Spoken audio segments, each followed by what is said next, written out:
तिमाही नतीजे पेश किए।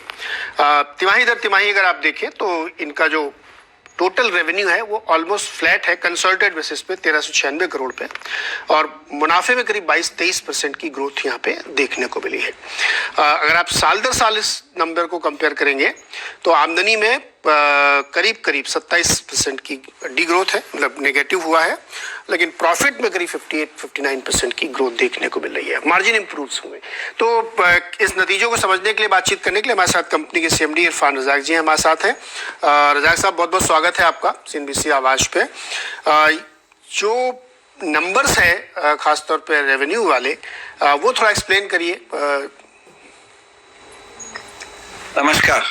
अभी ये जो रेवेन्यू नंबर्स, तो अकाउंटिंग सिस्टम बदल गया है, इसका इंड एस अकाउंटिंग होता है, तो उसमें अभी हम तो रिकग्निशन जो कर रहे हैं रेवेन्यू को, जो 100% कंप्लीटेड प्रोजेक्ट हो और टाइटल या हैंडओवर हो गया प्रॉपर्टी का, तो इसमें तो लंपीनेस तो आगे जाके और भी आएगा।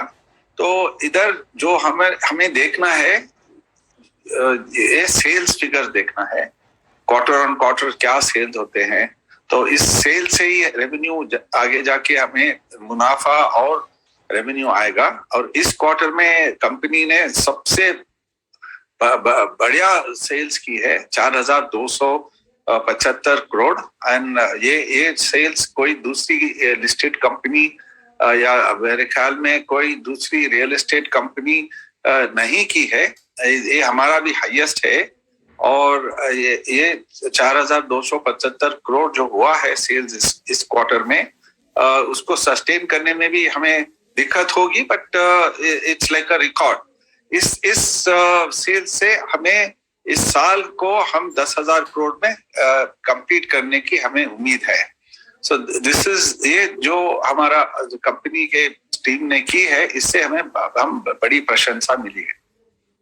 कह रहे हैं कि इसको मेंटेन करने में मुश्किल होगी, क्यों? क्या डिमांड थोड़ा नीचे आ रही है या मुश्किल? नहीं, डिमांड नीचे नहीं है, बिकॉज क्योंकि हमारा usual track record 1500 to 2000 crore होता, 1,500 करोड़ तो 2000 करोड़। हाँ। अभी एकदम हाई जंप हुआ है 4275, तो 100% ग्रोथ हुआ है। तो मेरे हिसाब से अब फुल 9 महीने के लिए हमने तो 7,300 करोड़ की सेल्स की है। तो इस साल क्लोज मार्च में हम क्लोज करेंगे 10,000 करोड़ के ऊपर, यही तो हमें उम्मीद है, कोशिश है। तो ये सॉर्ट ऑफ दिस एवरेज हमारा क्वार्टर का 2,500 करोड़ का क्वार्टर का एवरेज आ जाएगा। इरफान जी, आपका जो मार्जिन है वो इम्प्रूव हुआ है दोनों ही तरीके से, तो मुझे ये समझना है कि क्या इन्फ्लेशनरी प्रेशर नहीं है बिल्कुल, जबकि रॉ मटेरियल की कॉस्ट तो बहुत बढ़ी है, लेबर चार्जेस भी बढ़े हुए होंगे, थोड़ा इसको समझाइए। नहीं, यही मैंने कहा है, ये जो मार्जिन आपको नजर आ रही है, जो रेवेन्यू है, ये जो हमने पुराना बिक्री की है उसका असर है। और आगे जाके जैसा भाव तो हर किस्म का बढ़ गया है, हर एक इनपुट कॉस्ट हमें बढ़ गया है, लेबर से और हर एक आइटम, स्टील, सीमेंट, जो भी है, एवरी इनपुट, जितने भी कंपोनेंट जाते हैं कंस्ट्रक्शन में, हर चीज की बढ़त हुई है। तो इस वजह से हमारी सेलिंग प्राइस भी बढ़ना ही है, बढ़ी भी है। तो इसका असर आपको नजर आएगा 3 साल के बाद, अभी आज नजर नहीं आएगा। तो बट हमने कोशिश कर रहे हैं कि इसको बैलेंस करें, ऐसे करें कि भाव भी एकदम ना बढ़े, हमारा जो and selling price, at the same time जो हमारी जो कंस्ट्रक्शन कॉस्ट है उसको कंट्रोल में रखे। और क्योंकि हम एकदम भाव बढ़ा देंगे तो कस्टमर खरीदना भी कम हो जाएगा। तो ये बड़ी दिक्कत है और बहुत बड़ी बैलेंस करना पड़ेगा हमें।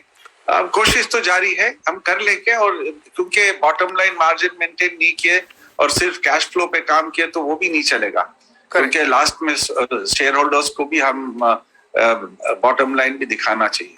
यस, बिल्कुल सही। तो सर ये बताइए, कितना प्राइस हाइक आपको लगता है कि होगा? धीरे धीरे तो हो रहा है, हर एक नए लॉन्च में तो प्राइस बढ़ ही रहा है। हाँ। और मेरे हिसाब से जिस हिसाब से चल रहा है 10-20% तो बढ़ ही जाएगा। तो जो जिसने तो 10 से 20% बढ़ेगा, बट एकदम नहीं बढ़ेगा, थोड़ा धीरे धीरे बढ़ी जाए।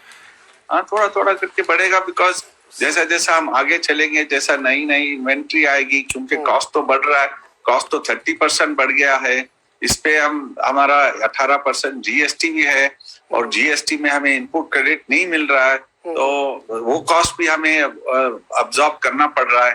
तो अब कस्टमर को 5% जीएसटी एंड सेलिंग प्राइस पे देना है, प्लस कस्टमर को स्टैम्प ड्यूटी भी देना है, तो उसका भी कॉस्ट, कस्टमर का भी कॉस्ट बढ़ रहा है।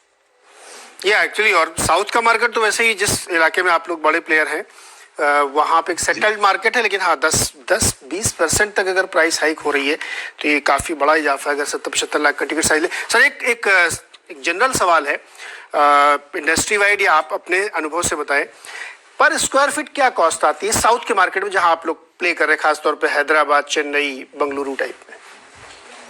अभी लास्ट क्वार्टर का हमारा एवरेज सेलिंग प्राइस करीब 7,000 रुपया है। ओके। तो अभी आप देखेंगे, आप नंबर्स लेंगे, 1 साल पहले, 1.5 साल पहले मेरा एवरेज कॉस्ट होता था, एवरेज सेलिंग प्राइस होता था 6,000 रुपये। सो 6,000 से 7,000 एवरेज सेलिंग प्राइस है, तो बढ़त तो नजर ही आ रही है। और क्योंकि अगरचे एकदम भाव बढ़ गया तो खरीदने वाला कोई नहीं रहेगा, क्योंकि हर एक जो खरीदता है उसकी भी अफोर्डेबिलिटी देखता है।